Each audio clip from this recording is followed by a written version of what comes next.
வால்பாறை மானாம்பள்ளி மந்திர் மண்டத்தில் பராமரிக்கப்பட்டு வந்த ஆண் புலி வண்டலூர் உயிரியல் பூங்காவிற்கு இடமாற்றம்.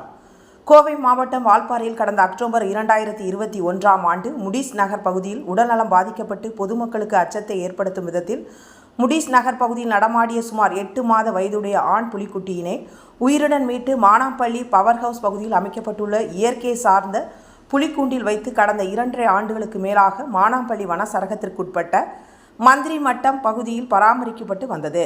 இந்நிலையில் முதன்மை தலைமை வன பாதுகாவலர் மற்றும் வனத்துறை தலைவர் ஆகியோர் உத்தரவின்படி ஆனைமலை புலிகள் காப்பகம் கள இயக்குனர் மற்றும் துணை இயக்குனர் அறிவுரையின்படியும் தேசிய புலிகள் பாதுகாப்பு அமைப்பு வழிகாட்டுதலின்படி மானாம்பள்ளி வனச்சரக அலுவலர் கிரிதரன் தலைமையில் இன்று 22/7/2024 மந்திரி மட்டம் பகுதியில் உள்ள இயற்கை சார்ந்த புலிக்கூண்டிலிருந்து வண்டலூரில் உள்ள அறிஞர் அண்ணா உயிரியல் பூங்காவிற்கு வனக்கால்நடை மருத்துவ குழுவினரின் ஆலோசனையின்படி உரிய முன்னேற்பாடுகளுடன் இடமாற்றம் செய்யப்பட்டது என்று வனத்துறையினர் தெரிவித்துள்ளனர்.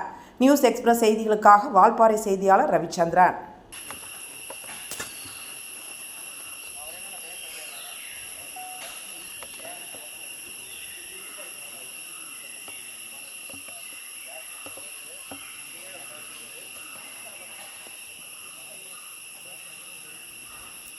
Ravi sir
Yeah.